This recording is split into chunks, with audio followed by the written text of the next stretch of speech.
Olá, boa tarde. É com aquela alegria e com emoção que estamos entrando no ar aqui pela Rádio Tupãssi, AM de Pelotas, com o programa Terceiro Milênio, a visão espírita para uma nova era. Este programa que é promovido pela Liga Espírita Pelotense e que tem o apoio da Federação Espírita do Rio Grande do Sul. A coordenação é da área de comunicação social da Liga Espírita Pelotense. Técnico aqui da Rádio Tupãssi está com essa super competência deste grande amigo Sidney Coechon.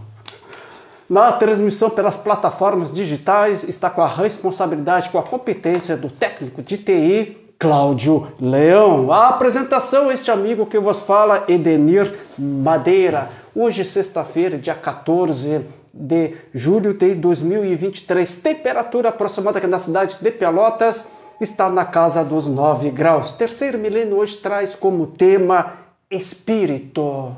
Mas, afinal, o que é espírito? Qual a diferença entre alma e espírito? Há limite de reencarnações para o espírito? E pode os espíritos reencarnar por muitas vezes no nosso meio familiar? E por que alguns espíritos seguem o caminho do bem e outros o caminho do mal? Bem, essas são algumas das questões que nós estaremos abordando durante o nosso programa. E quem estará respondendo a este importante tema hoje aqui junto conosco, o nosso convidado, o nosso amigo Paulo Ferreira. E desde já convidamos você, amigo ouvinte, aqueles que estão nos ouvindo, aqueles que puderem e desejarem, basta só acessar nossa página no Facebook do Terceiro Milênio que você estará assistindo essa bela entrevista ao vivo e a cores. E desde já, aqueles que estão nos assistindo pelo Facebook, deixa lá o seu like, deixa também a sua mensagem. Lembrando que a sua mensagem nos traz alegria, o entusiasmo, a força e nos dá também aquele estímulo para continuarmos com a tarefa confiada a nós. E o programa está sendo transmitido via internet para o Rio Grande, para o Brasil e para o mundo pelo site www.radiotupanci.com.br. Espírito. Este interessante tema estaremos conversando a partir de agora com o nosso convidado, com o nosso amigo Paulo Ferreira. Paulo, que alegria, que satisfação novamente de receber aqui nos estúdios da Rádio Tupãssi, no programa Terceiro Milênio. Seja bem-vindo, uma boa tarde. Nossa imensa gratidão novamente de recebermos mais uma oportunidade de aqui estarmos presentes, sempre gratificados pela vibração amorosa das almas amores que desencarnadas administram a Liga Espírita Pelotense, também as reencarnadas, como algumas das que lhe representam aqui presentes, né? As almas amores que iluminam a Rádio Tupãssi AM 1250, aqui da nossa querida Princesa do Sul Pelotas, aos nossos irmãos radiofônicos, aos nossos irmãos internautas e irmãs, muita luz e muita paz, o nosso muito boa tarde, estamos presentes. Bom, felizes estamos com a sua presença, amigo Paulo. Paulo, que é o presidente do Centro Espírita Djalma de Matos, que se localiza no bairro do Dunas. Isto, loteamento Dunas. E desde já mando um grande abraço, né, aos trabalhadores, a qual faço parte do Centro Espírita Djalma de Matos. Um grande abraço aos trabalhadores, aos estudantes, frequentadores desta casa de amor e de paz. Então, Paulo, presidente da Casa Espírita, hoje é o nosso convidado aqui do nosso programa Terceiro Milênio, falar sobre o tema espírito. Paulo, me recordo que anos atrás, muito tempo atrás, quando se falava em espírito, as pessoas ficavam com medo. Não me fala esse nome, não posso, eu tenho medo. Né? Como se nós não fomos espírito. Né? Então, Paulo, baseado nessa brincadeira, de qualquer forma, para nós entendermos o que é espírito, para tirar todo o medo. Faz lembrar das historinhas das assombrações, né? Assim. Os lobisomens, por aí vai. Nós embasamos as respostas, muitas delas, em O Livro dos Espíritos, que é a nossa obra básica, né? Então nós temos duas interrogações que Allan Kardec formula aos espíritos superiores para podermos entender um pouquinho essas questões. E logo na questão de número 23, nós vamos ter como pergunta exatamente a que o irmão formulou agora. O que é o espírito? Naquela pergunta, os espíritos responderam: princípio inteligente do universo. Mas nós bem sabemos que Allan Kardec não se convencia tão facilmente. Principalmente, ele era muito de alterar o formato, muitas vezes, da interrogação, embora tivesse o mesmo sentido, e buscar uma outra resposta, como, por exemplo, que definição se pode dar do espírito? Essa já é a pergunta 76. Sendo que a primeira foi no estudo das causas primárias, a segunda agora já é do mundo espírita ou mundo dos espíritos. E os amigos responderam: pode dizer-se que os espíritos são seres inteligentes da criação, povoam o universo fora do mundo material. Então nós temos duas interessantes respostas a essas interrogações, para entendermos que num primeiro estágio é considerado princípio. É um elemento principiante, é um elemento em fase primária de desenvolvimento. Então não tem ainda a posse muito completa das suas faculdades. Em segunda instância, agora já é o ser inteligente que povoa o universo, embora fora do mundo material, mas já é um ser com a inteligência mais ativa, mais livre, com a grande conquista, na verdade, né? Então é muito importante. Até porque essas perguntas, levando em consideração a brincadeira inicial, e ao mesmo tempo essa questão que o amigo pergunta, nós, com medo das sombras, com medo de ouvir falar em espírito, como se nós não fôssemos. Exato. É uma questão que vai ser desenvolvida ao longo das interrogações. Mas é interessante, porque quando nós estamos estudando o que é o espírito, nós poderíamos modificar a pergunta. Que, na verdade, a filosofia espiritualista nos formula, né? Quem somos? E qual a diferença, Paulo, que há entre alma e espírito? Alma é uma coisa, espírito é outra. Qual a diferença entre alma e espírito? Muito bem, então vamos ver se os espíritos superiores, respondendo a Kardec, nos ajudaram a compreender essa resposta. Continuamos estudando a parte segunda do Livro dos Espíritos, que trata do mundo espírita ou mundo dos espíritos. Achei interessante essa análise de Allan Kardec, né? Mundo dos espíritas ou dos espíritos? Porque parece que tem um mundo específico para nós, né? Pois espíritas. Não é. Então ele altera e coloca mundo dos espíritos, porque em linhas gerais, independente de credo, de crença, assim por diante.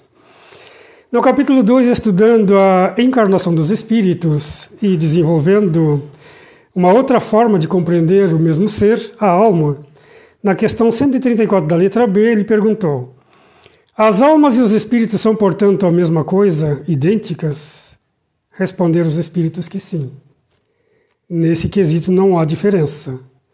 As almas não são senão os espíritos. Antes de se unir ao corpo, a alma é um dos seres inteligentes que povoam o universo, o mundo invisível, aos quais temporariamente reveste um invólucro carnal para se purificarem e esclarecerem. Duas finalidades se encontram, então, na questão da resposta, né? Primeiramente, que não se coloca com muita clareza, nem se considera muito importante a diferenciação entre alma e espírito. Allan Kardec, inclusive, nos faz uma menção depois mais desenvolvida, colocando exatamente isso, que o sentido de alma seria o espírito reencarnado. O espírito reencarnado forma uma tríplice. É o espírito, o perispírito e o corpo. A alma desencarnada seria o espírito com o perispírito sem o corpo. Entendi. Mas para não confundir as mentes, coloca-se como sendo a mesma. Por isso não se coloca, não se distingue muito, não se faz muita questão dessa distinção. Uhum. É a mesma coisa, então se a gente falar em alma e espírito, né, no contexto geral, conforme tu coloca, não está errado. Não está errado, até porque primeiramente se estudava a alma dos mortos, né? Exatamente. muito mais conhecido como almas dos mortos, para depois começarmos a compreender que essa alma é um ser inteligente que sobrevive à morte e, por consequência, agora ganha um nome mais específico, mais objetivo. Até porque a expressão espírito não é diretamente propriedade nossa espírita, né? Já temos de outras crenças muito antigas, né? A própria expressão que se encontra no próprio Evangelho, no próprio Novo Testamento, também encontramos muitas vezes a expressão espírito. Aliás, amar a Deus em espírito é verdade. Então, Paulo, qual a finalidade da reencarnação para o espírito? Qual a finalidade para o espírito na questão da reencarnação? Pois é, curiosamente a gente deu uma pequena resposta na anterior. Né? Eu vou querer esmiuçar um pouco a sua resposta. Sim, se esclarecer, se purificar e se esclarecerem. Mas Allan Kardec, na questão 167, ele formula uma interrogação que também nos ajuda mais definitivamente a compreendermos, né? Qual o fim objetivado com a reencarnação? Então a gente só vai enumerando as perguntas aqui que o amigo trouxe para nós, né? Aí os espíritos colocam em linhas gerais: expiação, melhoramento progressivo da humanidade. Sem isto, onde a justiça? Muito bem. A expiação que na verdade está catalogada na purificação, que é o trabalho, porque se há expiação é porque já há um processo de retorno que não é a primeira vez. Porque quando nós encarnamos, é a primeira experiência, um corpo com uma forma organizadamente humana. Encarnação. É o primeiro aprendizado. Diretamente não se tem um saber bem definido, não se tem uma consciência bem clara, não se tem noções exatas de certo e errado, de justo e injusto. Muitas vezes, se pudéssemos dizer, equívocos são cometidos mais por instinto, que é a necessidade que solicita a todos nós a defendermos as nossas existências. Portanto, não seria diretamente da primeira encarnação o chamado endividamento, muito comum usado por nós espíritas, né? A partir do momento em que já começamos a conquistar valores morais e ainda assim continuamos nos equívocos, então encarnações sucessivas se fazem agora no formato das expiações, para nos oportunizar exatamente a purificação, nos alimparmos dos efeitos desses equívocos, graves ou não, anteriores, e a necessidade outra de esclarecimento, que é exatamente o que vai nos ajudar a entendermos melhor a regência das leis superiores. Qual delas? A de justiça, que rege as reencarnações. Perfeito. Algumas pessoas até questionam, Paulo, mas precisaria o espírito para evoluir, para expiar? Precisaria ele reencarnar? Não poderia ele expiar e evoluir já na espiritualidade? Olha, tem uma outra pergunta que provavelmente será formulada posteriormente, que trata-se dessa curiosidade que também Allan Kardec formula aos espíritos superiores, né? Uma vez que o espírito é criado simples e ignorante, as primeiras experiências o ser não tem noção de certo e errado, não tem ainda a capacidade de exercício da inteligência, por certo que vai mergulhar em algumas ações que lhe vão complicar o caminho evolutivo, o progresso. Não teria sido melhor criá-lo perfeito? Só que os espíritos constataram um detalhe, que se tivesse sido criado perfeito, não teríamos méritos. É correto. Não teríamos trabalho, não teríamos nada para fazer. Como iríamos progredir ou crescer? Como iríamos aprender? Já estaríamos perfeitos, não precisaríamos de nada. Ou seja, nós fomos criados livres, né? E ignorantes. Simples e ignorantes. Simples e ignorantes. Simples numa condição de... Sempre é comparado com a infância. Também Kardec faz isso, né? Tanto quanto Jesus. A simplicidade de uma criança está em não saber, não conhecer, não entender, mas demonstrar docilidade, demonstrar obediência. Por isso o sentido é simples, porque deriva-se de uma essência de um nível de pureza. Certo. Ignorante é porque não conhece, não sabe, não tem noção, não é porque é mau. É diferente, né? Claro. Porque muitas vezes pensa-se na ignorância como uma coisa má e maldosa. Não, não é. Não. Tanto que a gente vai para a escola, né? Vai aprender o ABC, vai juntar as letrinhas, Sim. vai conhecer as letrinhas, onde elas são colocadas. É porque a gente é ignorante. Não é sinônimo de que a gente é mau. A criança vai recebendo toda aquela orientação educacional, vai ser moldada, né, num ambiente que está se formando. Sim, exatamente. Recebendo... Para isso as primeiras noções do lar. Para isso as primeiras noções do lar. Agora, né, Paulo, imaginaríamos nós, ficamos aqui nós imaginar, né, se quando chega um filho ao nosso lar, já chegasse adulto e batesse na nossa porta. Oi, pai. Oi, mãe. Eu sou filho de vocês. Olha que baita pessoa. Então, realmente, tudo é perfeito na criação divina. Tudo é perfeito na sabedoria, sem dúvida. Vem como um nenezinho, né?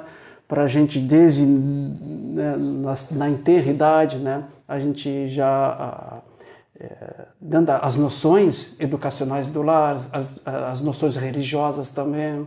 Os primeiros suportes de que o ser precisa, né? O afeto, o afago, o carinho, aquela sintonia intrauterina que não é apenas físico. Também tem essa questão da gravidez, né? Tudo isso, que é muito importante. Que o ser já vai se moldando a atmosfera vibracional do ambiente, da relação afetiva do casal, os responsáveis, né? Do ambiente que não é o ambiente material físico onde mora o casal apenas, é a circunferência da vizinhança, muitas vezes da rua, da comunidade, tudo isso, né? Que o ser já vai tendo esses envolvimentos para quando sair do ventre começar a ter essas primeiras noções. Perfeito. Paulo, e há um limite de vezes que um espírito ele pode reencarnar? Pode assim um espírito reencarnar 100, 200, 300 vezes aqui na Terra? Olha. Ou também pode o espírito querer só reencarnar 10 vezes? Não, eu estou a fim de reencarnar só 5 vezes. Essa coisa de reencarnar muitas vezes é muito cansativo. Eu quero reencarnar menos. Pode reencarnar menos, como também pode reencarnar 100 vezes, 200 vezes. Há um limite de reencarnação para o espírito aqui na Terra, para ele expiar e para ele progredir? Vamos ver o que traz o Livro dos Espíritos novamente, né? Agora o capítulo 4, estudando da pluralidade das existências. A reencarnação, na questão 168, Allan Kardec fez uma pergunta que o amigo está aqui reproduzindo. É limitado o número das existências corporais ou o espírito reencarna perpetuamente? A resposta dos amigos é: a cada nova existência, o espírito dá um passo para adiante na senda do progresso. Desde que se ache limpo de todas as impurezas, não tem mais necessidade das provas da vida corporal. Então as reencarnações são ilimitadas. Porque elas dependem, em primeira instância, da forma como o espírito vai aproveitar essas oportunidades. E por melhor que aproveite, muitas vezes o ser ainda assim quer reencarnar aqui para ajudar a desenvolver o amor, a verdade, a justiça. Coisa que muitas vezes para nós fica até pouco inteligível. Por quê? Porque a gente, se pudesse, essa encarnação e depois tchauzinho, né? Queremos voltar para cá. Adeus, planeta Terra. Aí você ouve falar que Adolfo Bezerra de Menezes já gostaria de estar reencarnado. Quem foi ele? Um dos nossos grandes líderes espíritas missionários, né? Médico do amor. Uma alma nobre, inspiradora, Chico Xavier, Divaldo Pereira Franco, sem falar outros, né? Então aí a gente fica se perguntando, isso é ignorância. O que esse espírito quer? Por que ele não aproveita e não segue adiante? Sabedores que estamos de planos evoluídos, de planos superiores, um ser que já poderia estar numa atmosfera extremamente muito mais iluminada do que a Terra. Mas esse aqui é exemplo verdadeiro de amor. Eu li um livro, talvez tu tenha lido também, muitos dos nossos ouvintes e aqueles que estão nos assistindo pelo Facebook, talvez também tenha lido o livro Renúncia. Relata um caso ali da personagem né? Alcione, esse livro é um livro ditado pelo espírito Emmanuel, psicografado por Chico Xavier. Relata que esse espírito, Alcione, não precisava mais reencarnar aqui na Terra. Não. Ela veio para uma tarefa de amor, conforme tu relatou. Exatamente. Mas são espíritos, né, Paulo, que atingiram uma iluminação, né? Um nível de consciência... Porque se pergunta para nós agora, eu não quero voltar mais. Vaidade. Mas a gente vê que são espíritos que atingiram uma iluminação, né? Sem sombra de dúvida. A purificação que aí está à mostra agora há pouco, né? A necessidade do espírito se purificar e se esclarecer, que é uma das finalidades da reencarnação, fez com que estes aproveitassem de tal forma. E a prova está que esses seres já desde o início, desde as primeiras experiências, aproveitaram bem para chegar a esse estágio de consciência, né? Da lei divina, e por isso esse amor é tão sublime. É um livro assim fantástico, né? Porque o nome do livro é Renúncia, né? E relata, né, esse ser que é Alcione, as renúncias que ela tem que fazer, né, durante a sua reencarnação. É verdade. Tudo em favor de um amor para ajudar, para auxiliar. A resgatar. A resgatar. E a gente vê que é a mesma história, né, Paulo, que a gente pode comparar uma mãe. A mãe poderia estar num berço, lá, tranquila, mas se o filho está na retaguarda, ela não se sente bem. É verdade. Salvadora. E é um caso que conta também, né, a mãe do André Luiz, né? Como é que ela vai estar feliz na sua plenitude vendo seu filho na retaguarda? Ela vai ajudá-lo. Seu filho que fora médico. E, Paulo, podem os espíritos regredir, Paulo, nessas reencarnações que vão tendo? Certo que o propósito é para a gente progredir. Correto. Esse é o propósito. Mas nem sempre a gente consegue, né? Ser aprovado, né? E a gente às vezes regride, né? Eu estou colocando isso. Pode o espírito regredir nas suas reencarnações? Até estava lembrando aqui do progresso escolar, né? Se a gente levar em consideração, por exemplo, que existe o Mobral, existe pós-graduação, mestrado e ascendências maiores, quase que poderíamos perguntar aqueles que ascenderam aos níveis superiores da inteligência pelo desenvolvimento intelectual nas escolas. Será que eles poderiam voltar a estudar um Mobral, por exemplo? Pouco provável, né? Muito pouco provável. Seria o quesito regredir. Então, podem os espíritos regredir? É a pergunta, né? A segunda parte do capítulo 1º do Livro dos Espíritos, na questão 118. Não, à medida que avançam, compreendem o que os distancia da perfeição. Concluindo uma prova, o espírito fica com a ciência que daí lhe veio e não a esquece. Pode permanecer estacionário, mas não retrograda, não regride. Porque aquilo que você já conquistou é conquista. O nome já diz tudo. Se transforma numa atribuição, o que nós conhecemos como atributo. Por exemplo, nós somos seres dotados de inteligência, portanto, um atributo. Isso é efeito de uma conquista, milênios. Necessitamos trabalhar para esta conquista. Os níveis em que ela se manifesta não é o caso. A verdade está em que é uma conquista. Por consequência, aquilo que nós já tenhamos conquistado em níveis de inteligência, isso não se perde.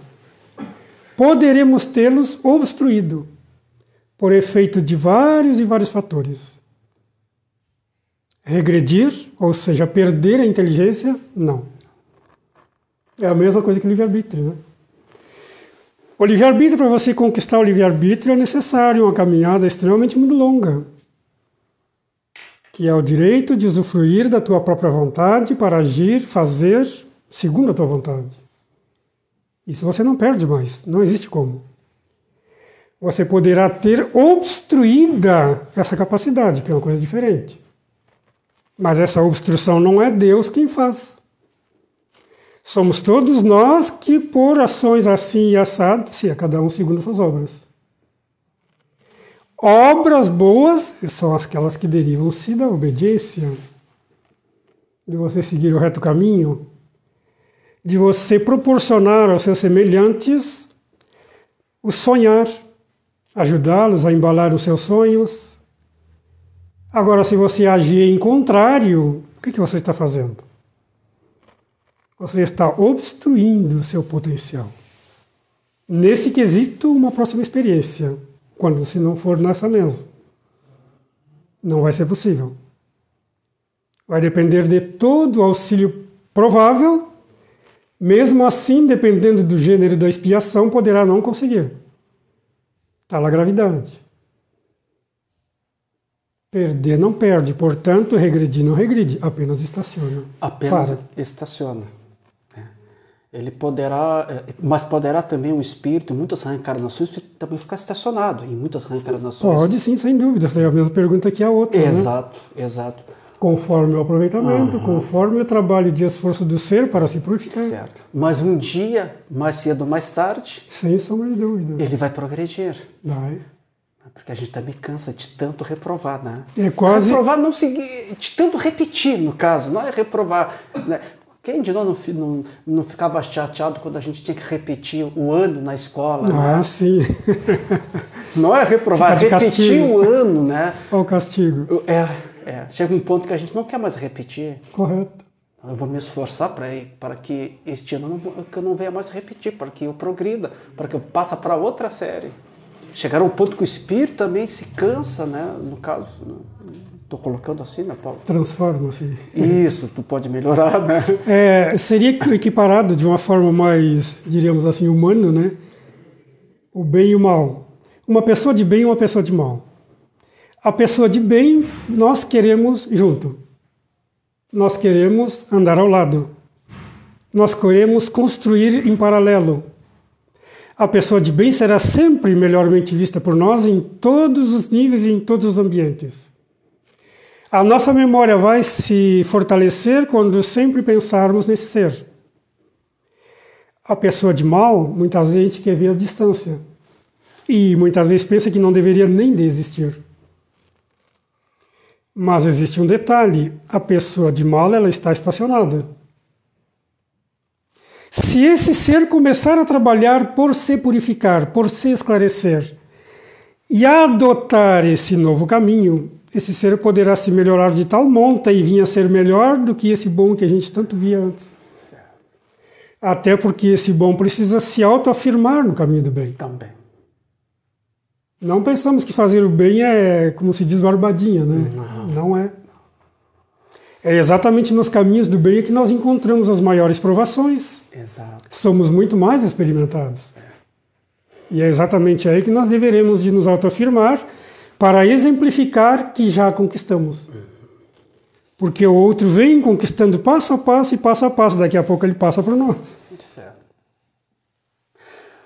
Resumindo, como certa feita diz o Espírito Emmanuel, o bandido de hoje é o santo de amanhã. Ah, sim. Pois é. E o santo vai levar de muitas reencarnações? Vai, mas será o santo de amanhã. E o santo de hoje? Foi o perverso das vezes de ontem. Tem que ter cuidado para não ser amanhã de novo. É a lei da lógica.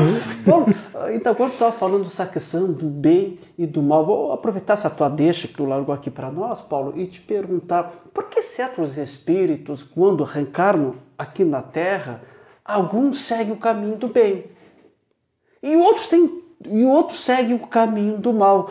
Tem espíritos que, quando reencarnam aqui na Terra, recebem muitas oportunidades. A gente até diz, poxa, tu nasceu em um local privilegiado, hein? Berço de ouro. Um berço de ouro.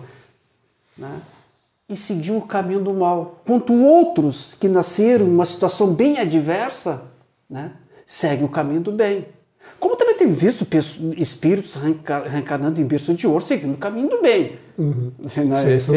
Como tem visto também espíritos reencarnando em situações adversas, seguindo também o caminho do mal. Né?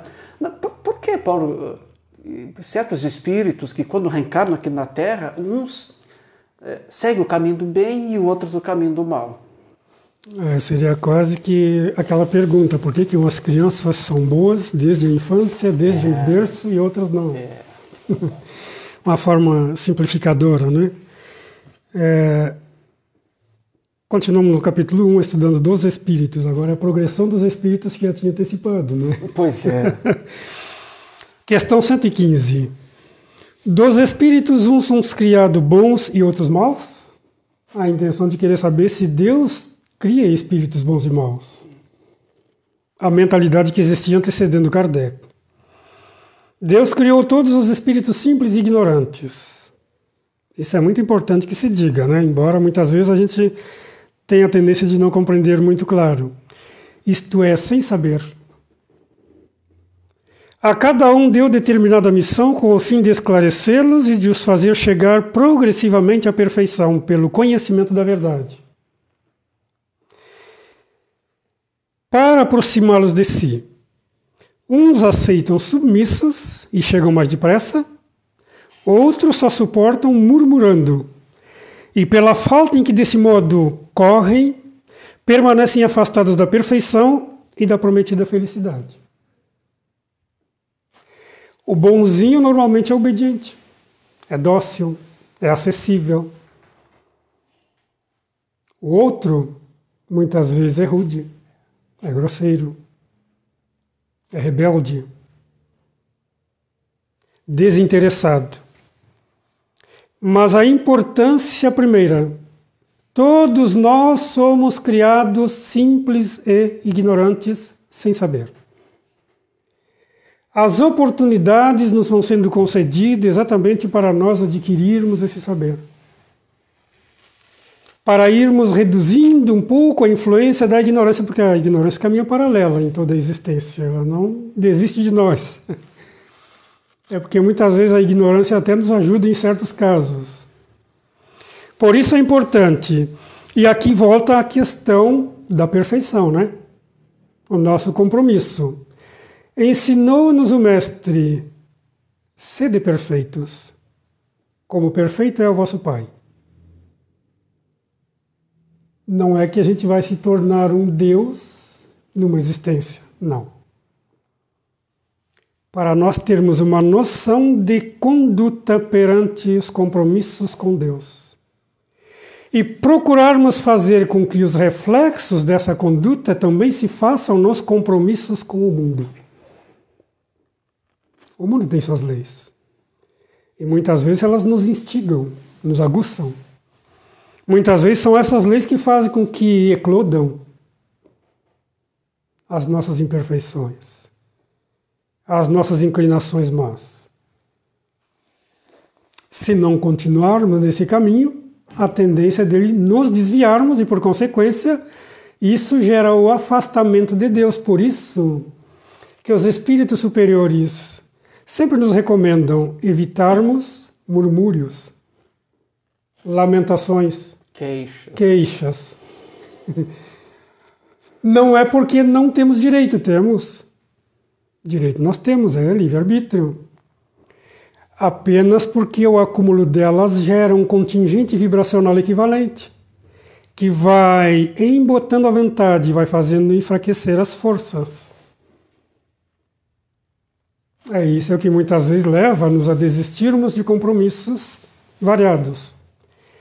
Então é muito importante avaliar que nessa pergunta está uma forma de nós percebermos como é que Alcione se tornou Alcione, Adolfo Bezerra de Menezes Cavalcante se tornou Adolfo Bezerra de Menezes Cavalcante, e assim são tantos luminares quanto Jesus.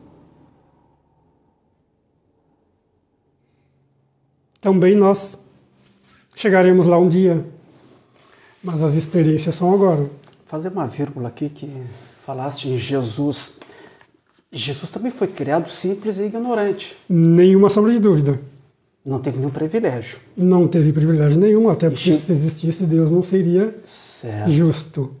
Então aqui quando a gente, vou voltar em Jesus, né? Quando a gente fala assim, eu sou abençoado por Deus, só tu? O resto não é? Ótima pergunta. Não. Como se dissesse que Jesus foi abençoado por Deus. Não, ele passou por todo esse processo de evolução, de trabalho. Todo o processo evolutivo. Como tu dissesse, né? Ir no caminho do bem dá trabalho. Sim. Pode ver que todos os espíritos que desde a criação optam pelo caminho do bem, que caminho é esse? De se submeterem às leis de Deus.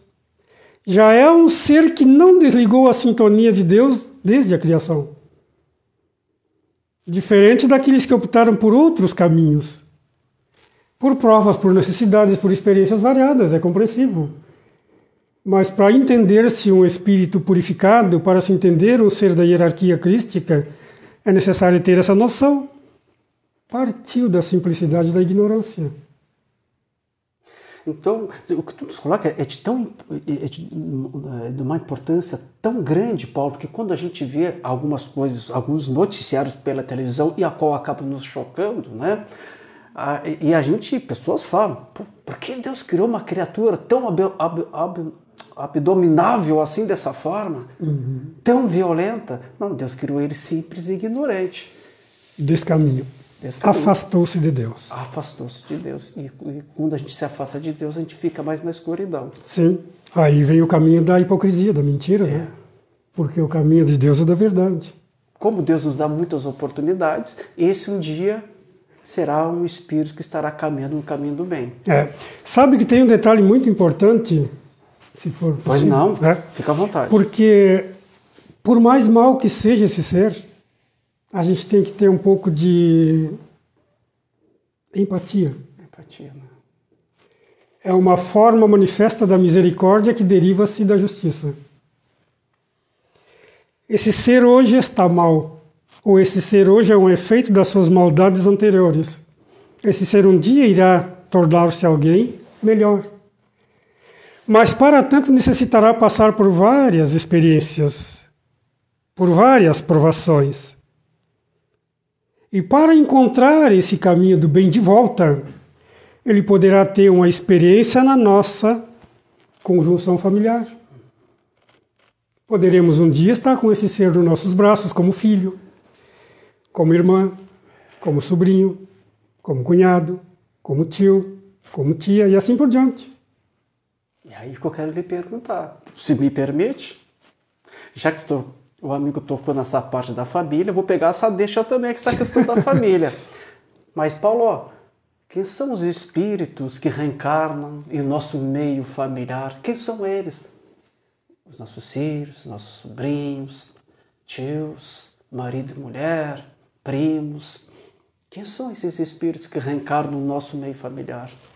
O interessante é que, propriamente dito, Jesus lançou essa pergunta no ar, né? Em uma reunião de prestação de socorro e cura, né? Tanta gente reunida e seus familiares vieram presente. Lá estava sua mãe, lá estava sua irmã, seus irmãos. Simão Pedro, percebendo que eles queriam se aproximar para falar com o mestre, vai ao mestre e lhe diz: mestre, tua mãe e teus irmãos estão aí. Ele olha para o amigo e pergunta: quem é minha mãe, quem são meus irmãos? Estranho, né? Diz bem o que essa pergunta nos propõe agora. Quem são esses espíritos, então? Os que encarnam numa família. Vamos ver aqui o que os espíritos benfeitores nos trazem. E aqui nós vamos buscar o Evangelho segundo o Espiritismo. Uma obra que nós muito enaltecemos em diversas atividades, né? O capítulo 10, capítulo 14, no item 8. Parentela corporal e a parentela espiritual. Vai nos dizer assim: os que encarnam numa família, sobretudo como parentes próximos, são as mais das vezes espíritos simpáticos ligados por anteriores relações, que se expressam por uma afeição recíproca na vida terrena. Que maravilha, né? Como a gente gosta só do que é bom, então vamos ficar só com essa parte, né? Deixamos a outra. Mas a outra diz assim, independente do nosso gosto: Mas também podem acontecer, sejam completamente estranhos uns aos outros, esses espíritos. Afastados entre si por antipatias igualmente anteriores. Voltam a cada um segundo suas obras. São simpáticos de uma forma, mas podem ser antipáticos de outros. Por isso a importância dos cuidados que se precisa ter nas relações de simpatia. Porque a gente sabe que a simpatia é uma inclinação, ela pode alterar, ela pode mudar. Aquele ser com quem simpatizamos às mil, paixão à primeira vista, pode se mudar de outra forma para antipatia. E olhe lá os outros derivados, né? Habitualmente, aliás, até por falar em seguir caminho do bem e caminho do mal, quando se pensa na criança obediente, dócil, na criança desobediente, amarga, por consequência, simbolicamente, né? A opção no lar, habitualmente, é da criança dócil, da criança obediente. A gente pede, ela faz, a gente solicita, ela atende, está sempre pronta, está sempre aberta, a outra não. Muitas vezes a outra, essa simpatia que nós queríamos aqui dentro, ela vai levar lá para fora. O apego com os amiguinhos, desde pequenininho. Desde pequenininho. Ama, apaixona-se por estar mais fora do que dentro de casa. Esse é um trabalho que precisa ser realizado, porque esse ser vai crescer. E muitas vezes, quando chega no estágio onde já pode usar do seu próprio potencial, desaparece. Mas é do mesmo grupo consanguíneo, como é que pode isso? É para refletirmos que nem sempre o grupo consanguíneo é formado de seres espirituais simpáticos, todos. Por isso, aquele caso do companheiro desviado do caminho, nas ações negativas, destruidoras, abusivas, muitas vezes, mas esse ser vai ter tantas quantas oportunidades forem necessárias. Um dia ele poderá estar em qualquer um de nós, com qualquer um de nós. E para nós, os espíritas, na verdade, tem uma outra responsabilidade e compromisso que não é diretamente o que se possa chamar de reencarnação de família, né? Mas que traduz bem esse sentido de antipatia. Porque esse tipo de ser na sociedade não nos é, sinceramente, muito simpático. Pronto. Mas esse ser, hoje, ele está desviado do caminho, amanhã ou depois, ele vai procurar uma forma, um meio de redirecionar a porta no nosso meio. Na instituição espírita que nós militamos, na instituição beneficente onde nós atuamos, ou vai se tornar nosso vizinho de porta, de frente, de lado, de fundos, ou vai estar na empresa onde nós militamos, vai estar no grupo onde nós atuamos. Não precisa ser diretamente consanguíneo, porque já há vínculos espirituais entre nós, tanto que nos reencontramos. E quantas pessoas a gente reencontra assim, né? Conforme tu colocou, no meio da sociedade a qual nós estamos incluídos ali nessas atividades. Sim, sem dúvida. Pessoas que a gente se dá muito bem à primeira vista, se dão muito bem, e outras a gente não se dá tão bem. Não, é bem isso. É um trabalhinho, né? É um trabalho. Paulo, a dor, o sofrimento que um espírito encarnado recebe neste mundo é apenas um resgate de vidas passadas ou pode ser uma prova que o espírito escolheu, né, para o seu próprio aperfeiçoamento mais rápido? Essa questão da dor, o sofrimento, né, que às vezes quando a gente vê, a gente... Não é todo mundo, eu sempre gosto de colocar aqui, né? De ver alguém que está sofrendo, está passando por uma dor. Algumas pessoas que não é todo mundo diz, né, alguma coisa fez para estar passando isso, né? Sim, sem dúvida. Às vezes as pessoas falam isso, mas nem sempre quer dizer que a pessoa que está sofrendo tenha cometido algum equívoco, algum erro, né? Por isso eu te pergunto, né? A dor, o sofrimento com o espírito, no caso, um espírito encarnado recebe neste mundo, É um resgate ou é uma escolha que ele fez para passar aqui na Terra? É uma escolha, muitas vezes, que ele escolheu para progredir mais rápido? Muito bem. Respondendo à pergunta do amigo, todas não. Linha direta. Repete, por gentileza, Paulo. Todas não. Nós vamos voltar aqui um pouquinho na questão aqui da pergunta, que nós temos aqui o trabalho do Livro dos Espíritos, igualmente, né? Que vem nos fazer compreender na questão 259 esta escolha das provas, de onde nós extraímos essa resposta para podermos apresentar a todos essa orientação espiritual. Todas não. Porque não escolhestes e entrevistes tudo o que vos sucede no mundo, até as mínimas coisas. Escolhestes apenas o gênero das provações. As particularidades correm por conta da posição em que vos achais. São muitas vezes consequências das vossas próprias ações. Lembrar o Evangelho lá no capítulo 5, item 4, causas atuais, né? E o item 3, causas anteriores. Escolhendo, por exemplo, nascer entre malfeitores, estávamos falando deles, entre aspas, né? Sabia o espírito a que arrastamento se expunha. Ignorava, porém, quais os atos que viria a praticar. Esses atos resultam do exercício da sua vontade, ou do seu livre-arbítrio. Sabe o espírito que, escolhendo tal caminho, terá que sustentar lutas de determinada espécie. A prática do bem que falamos antes. Sabe, portanto, de que natureza serão as vicissitudes que se lhe depararão, mas ignora se verificará este ou aquele êxito. Os acontecimentos secundários se originam das circunstâncias, os acontecimentos menores, e da força mesma das coisas.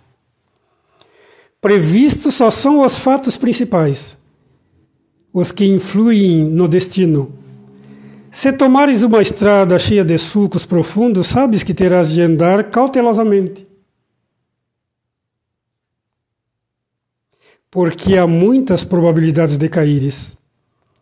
Ignoras, contudo, em que ponto cairás. E bem pode suceder que não caias, se fores bastante prudente. Se ao percorreres uma rua mantém uma telha te cair na cabeça, não crias que estava escrito, segundo vulgarmente se diz. Ou não.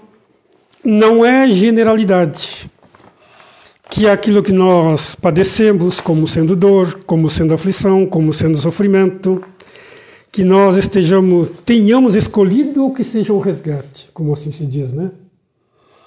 Alguns substituem o resgate por oportunidade de reaprendizado.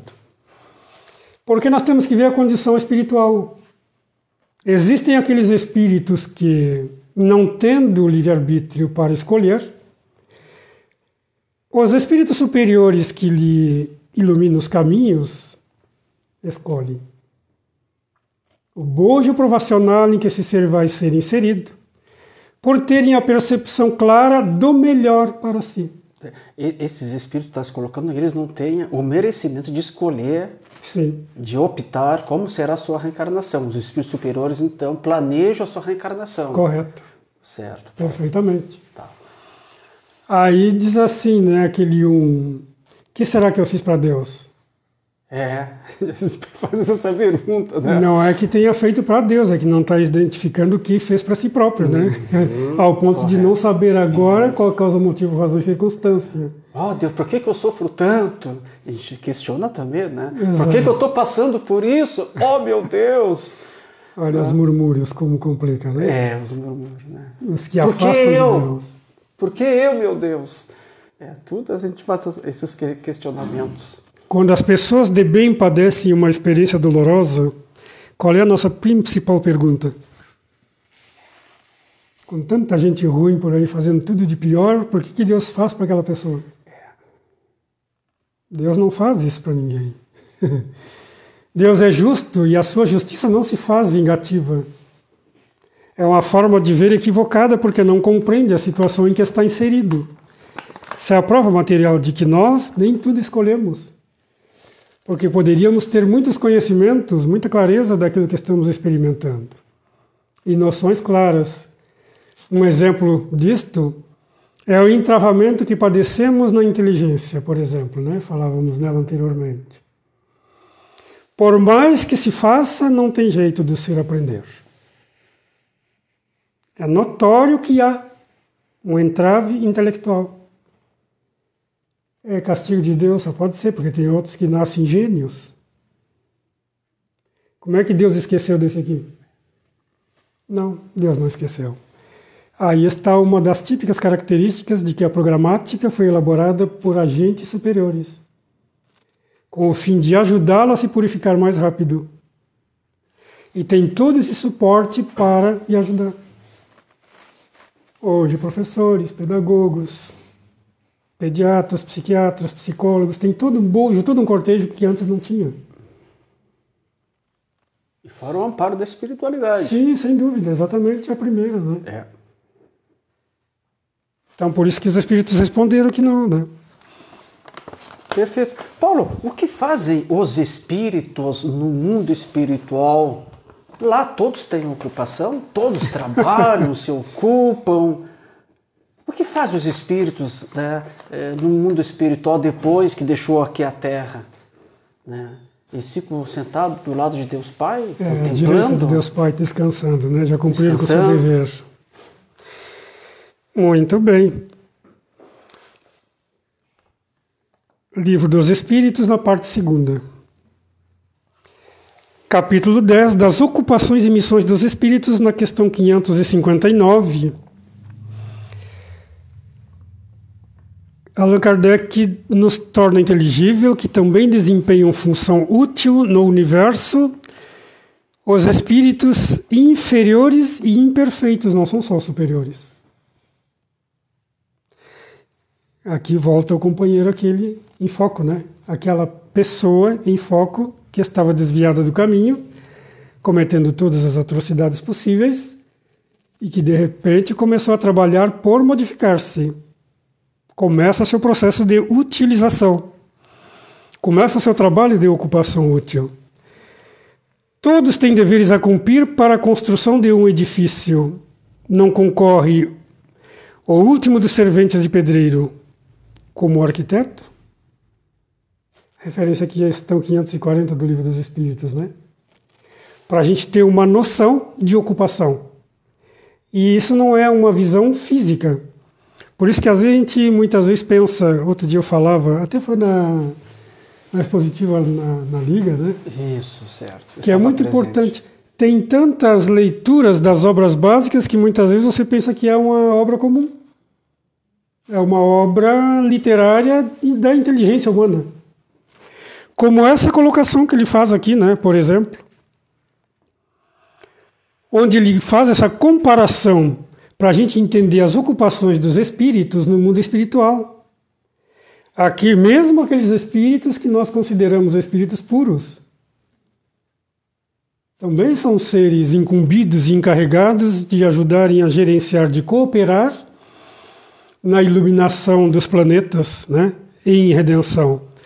E aí você vê essa comparação da construção de um edifício, onde você apanha desde o servente até o arquiteto. Todos têm utilidade. Todos. Ninguém descansa, não tem férias. Não. O que a gente não sabe é se tem 13º. Mas a certeza de que essas ocupações são permanentes. São permanentes. Por que será que o espírito não cansa? Porque a sintonia com Deus é tão perfeita. Aliás, Jesus cansou? Meu pai trabalha até hoje. E eu também. Tá aí. Paulo, as pessoas que amamos e que já desencarnaram, elas nos visitam e podemos, em alguns momentos, sentir a sua presença? Até parece que estamos falando de um trabalho mediúnico, né? Parece. Mas não é só no trabalho mediúnico que os nossos entes queridos se fazem presentes a nós, né? Porque nós bem sabemos que nas relações de simpatia e antipatia pelo sono, é muito comum essas almas nos visitarem. Embora a gente possa amanhecer no dia seguinte sem ter noções claras dessa verdade. Então, na parte segunda também do Livro dos Espíritos, na intervenção dos espíritos no mundo corporal, a afeição que os espíritos votam a certas pessoas. Questão 488. Os parentes e amigos que nos precederam na outra vida, maior simpatia nos votam do que os espíritos que nos são estranhos? Sem dúvida.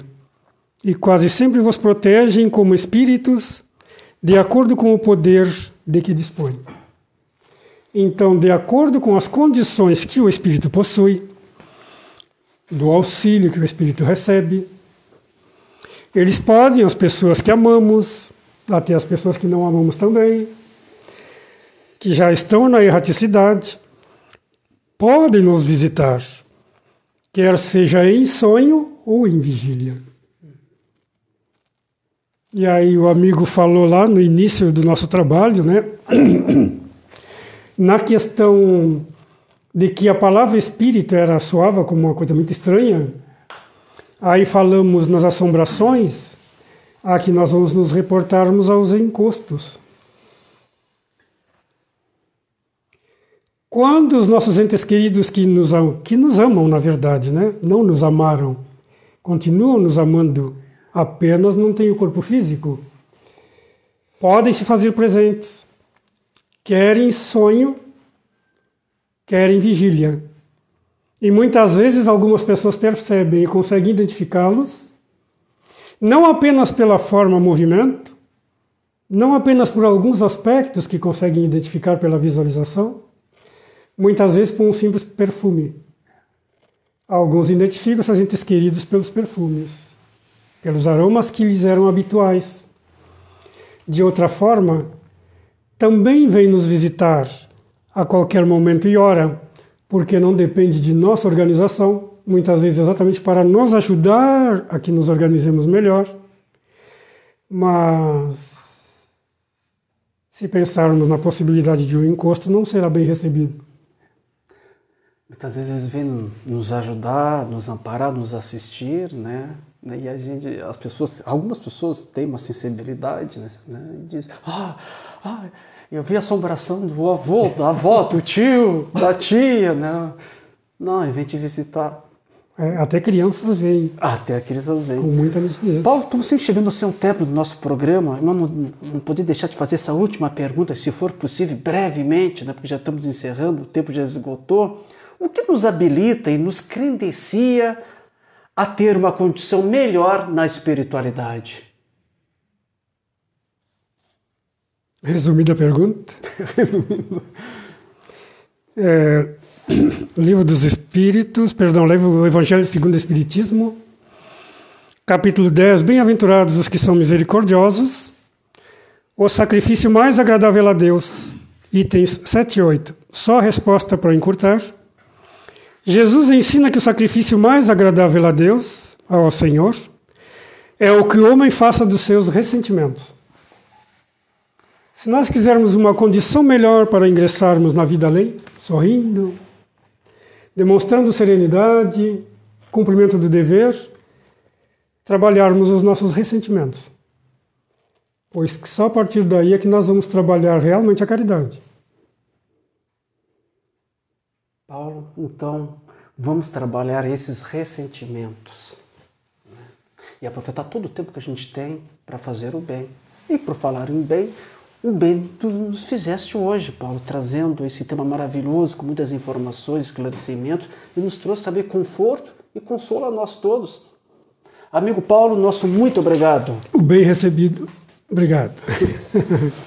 terceiro milênio vai chegando ao término. Queremos assim agradecer a direção da Rádio Tupãssi em nome do senhor diretor-presidente Jorge Marlião, a secretária da Rádio Tupãssi, Renata Ribas, esse técnico competente aqui da rádio, da radiofonia, Sidney Coeixo, nosso muito obrigado. Agradecer também o nosso técnico de TI, de transmissão, das plataformas digitais, Cláudio Leão. Mais uma vez agradecer a ilustre e maravilhosa presença do nosso amigo Paulo Ferreira. Agradecer a presidente da Liga Espírita Pelotense, a senhora Célia Pires, e a você, amigo e amigo ouvinte, pelo seu carinho, pela sua atenção, pela sua audiência. Lembrando que temos um encontro marcado na próxima sexta-feira e nós estaremos aqui esperando por vocês. Desejamos que tenha esse um final de sexta-feira maravilhosa. É aquele final de semana cheio de alegria, com muita saúde, com muito amor, mas também com muito trabalho no bem. Fique em paz e que Deus nos abençoe.